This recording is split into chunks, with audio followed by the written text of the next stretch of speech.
Hey everybody, this is Perch. Let's talk satire versus politics, or rather, what are the differences between the two? Because satire and politics are actually two very, very different things. Although I would say in recent years that's been blurred quite a bit. By the way, just one thing that I'm continuously confused about. Saturday Night Live as a show, I think its best days are behind it, and I remember saying its best days are behind it like 15, 20 years ago. There's a funny bit, but for an hour and a half, it was always remarkable to me that people were willing to sign off on this is the funniest show ever, and you can point to like one or two skits during the hour and a half that was good, and most people at all recognize that like the tail end of that show was always just garbage. That was always including the show itself would make jokes about how that the last half hour is just the filler. And I've never understood why it has become something that everybody, like news organizations, both CNN and Fox, polar opposite channels, are just riveted to Saturday Night Live every week. They report on it, like, oh, here's a Saturday Night Live made this joke. Lots of people make jokes all the time. To me, nothing says I am severely out of touch with pop culture than let me report on what what was done on Saturday Night Live. I don't get it. But Saturday Night Live is an example of satire versus politics, where in recent years, I also feel like it's gotten more into jokes about politics more than satire. But anyway, this is about comics, the comics channel. So here's a question brought in from a viewer, and the viewer says, "Hey, Perch, I collect Judge Dredd comics. Absolutely good satire in Judge Dredd. Very much the nature of that book. Mostly the trades on Amazon, because my LCS doesn't stock it. Stuff like Cold Wars, Gautama, End of Days. I don't know. If you read it, it's pretty good. It's actually very good. Yeah, I mean, Judge Dredd has a long history of being some good, sharp writing, and has for quite some time. Why do you think Judge Dredd, which is an overtly, intentionally satirical comic, is somehow more subtle and less divisive in its politics than many U.S. comics? I think there's a very easy answer to that, but we'll continue. I know they only hire Brits to write Dredd, and so is that maybe part of it? Yeah, that is part of it. The polarized American perspective is being kept out, perhaps.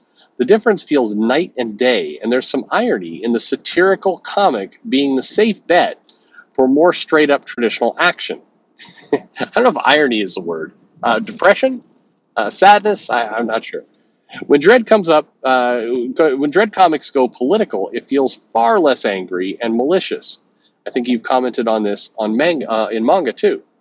By the way, if you don't read it but you like the character, there's a fun issue last Christmas where comics Dredd, Stallone Dredd, and Kyle Urban Dredd all meet up. That was very funny. And Judge Dredd is just a good, solid comic. It's one of the things about Judge Dredd is it it hasn't fallen prey to the writers or the people who are in charge of it trying to get too clever with the character. It feels like, I'm sure it's come up in the office. Somebody's like, we need to do a bold new take on Judge Dredd that takes the character into a completely new direction that nobody expects. I don't know if anybody's saying that, but it feels like if somebody is, there's a editor-in-chief or somebody in that office going, no, shut up. That's not the point of this comic. No, we know what this comic is. We like it the way we have a plan. We're going to keep going with that plan. We do not need to deconstruct or subvert expectations with Judge Dredd. People are happy with Judge Dredd. They come to Judge Dredd wanting this. We give them that. That's our job. So it feels like is going on with Judge Dredd. I'm realizing it's kind of hard to say. With Dredd, just going to go with Dredd. First of all, yeah, I think British humor tends to be a little bit more dry and thoughtful and everything else. But I also think American polarization definitely plays into it. The other thing is kind of this. Follow this logic with me. You talk to writers from time to time, and recently one of the topics of conversations I've had in some of the channels I'm in, some of the the private message groups, some of the private message groups I'm in. There's a thread going on that has gotten a lot of steam, which is, what politician, what president, what politics would our superheroes support? And I got to thinking about this question. The question always kind of bothered me because, but I didn't know why. It's like, they're talking about what kind of politician would Superman support, what politician would Batman support. And I brought into one of those threads at one point. So if you're in any of these channels, now I've doxed myself. You know who I am. I brought in hey, remember that time that DC tried to do this like 20 years ago where they had the decision choice comic, and characters were declaring themselves Democrat or Republican kind of all over the place, and all the rest. And it wasn't a good comic. But the funny part about that was the whole thread kind of irked me. What irked me initially, and what I thought was bothering me, was why are the writers so, why are they caring about this when you've got like the Joker running around, and you have Lex Luthor running around, and you have Carnage, and you have you got Thanos out there. Would the heroes really be worried about like Biden or Trump, and would they really be doing that? And then I started to just kind of imagine, and I started to think to myself, like, I can't picture, it's, the Avengers, they're in the mansion, or right now the Avengers are living in a hollowed out corpse of a Celestial out in the Arctic somewhere. But let's say they're there sitting in the mansion, and Jarvis is, bringing them, tiny sandwiches and drinks, and they're hanging out. They're just waiting for an alarm to go off. It's a quiet day. It's kind of muggy in New York. Nobody's really doing anything. Everybody feels kind of lazy.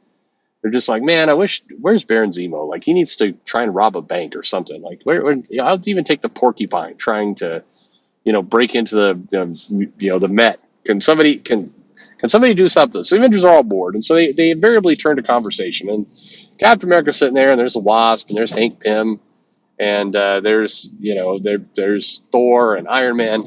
And Captain America's like, man, did you see that thing did you see Tucker Carlson last night where they were talking about replacement theory? I don't know. It feels like a lot of hypocrisy there. And then Iron Man chimes in. It's like, replacement theory is racist. Why are you bringing that up? And Thor's like, I don't know. He's got a point there. Over in Asgard, we, a bunch of the Dark Elves came in, and then suddenly, we started changing our laws, and now I can't get mead on Sunday anymore. They closed all the Asgardian liquor stores. I mean, like, I'm trying to picture the Avengers having this conversation, and it doesn't work. It works as satire. It doesn't work as a real comic. And I think the big reason why the whole thing kind of irritated me is most of the superheroes. Here's the thing: when you're fighting Thanos, or the King in Black is coming to coat New York with goo, or whatever it happens to be.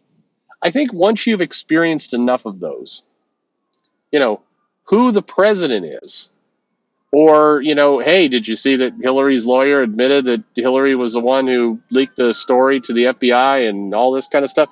Like, I have if this was actually happening in the world of superheroes, then I think you would, like, Professor X would be like, hey, like, they would just get kind of drunk one night, and Professor X would be like, hey, you want me to just, here, I'm just going to use my mental powers right now, and I'm going to find out if the vote was legitimate or not.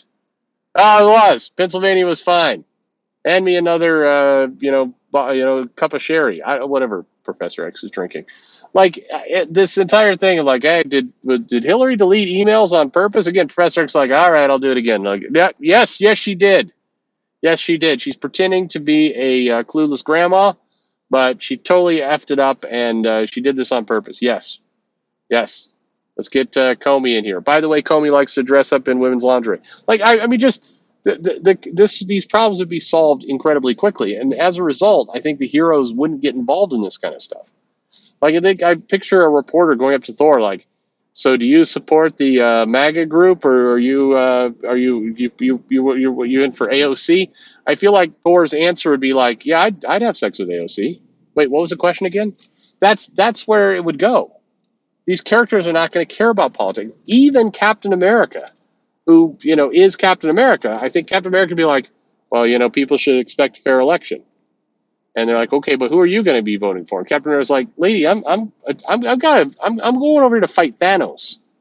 Like, I don't care if it's bad enough, or there's some kind of MODOK controlled politician that accidentally gets elected. I'm going to step in here and we'll beat the shit out of that guy. But otherwise, just do what you want. Do what you got to do. Like, I don't like. It's also. I mean, is Tony Stark like, well, I really got to research the politicians running because there could be a big tax implication if the Democrats get in and control the House, they can come after my taxes. No, Tony's going to be like, yeah, don't worry, I've stored all my assets offshore in nowhere, out in space. Like I'll make more gold. I don't know. I mean, like all this stuff seems the reason why politics versus satire feels so clunky, and I think in comics, is that satire works because you take a political or topical or social situation and you apply it to the world these superheroes live in, which is different from our world. When you take politics and you put it in there, it often just feels awkward and weird. I've used this example before, like the entire Green New Deal and environmental stuff. None of that makes any sense in a superhero world. Reed Richards would just fix that. He just fix that shit. And people have said before, like, no, but what makes them heroes is they won't interfere in human kind of things. That's bullshit. They interfere all the time. That all the time they interfere. The X-Men created vegetation portal gates and medicines to cure like cancer and diseases. They're just handing them out, being drug runners. Like the heroes absolutely are getting involved in normal human affairs, completely. So I think the reason why politics seems so clunky is absolutely kind of the extreme polar sides that both groups have, but also because they don't apply to the world these superheroes are in. And again, you could try. There are lots of indie comics have tried, but the challenge is as soon as the heroes get more powerful, it's like The Boys. That comic, The Boys, actually did a pretty good job explaining why at some point you got to diverge from politics being something these characters care about. Homelander's just like, fuck it, I'll just burn down the White House. Why not? I can do that. And that's ultimately where things go. So when you see characters be like, you know what, I really like that Hillary Clinton. I mean, okay, sure. It doesn't make any sense. None of this stuff makes any sense. And so that's why, and it feels forced. It feels forced in a world where it doesn't belong, so it feels jarring. Satire, again, works because you change the way it's being described, but you keep the core, and so that's why Dredd is such an enjoyable comic, and they've done good satire in Marvel and DC in the past, certainly. But when you try and do straight up politics, it doesn't feel right. It feels I don't know. It doesn't fit this universe that these characters live in. Anyway, that's my perspective. Anyway, let me know yours in the comments below. Like and subscribe, of course. And thanks for listening.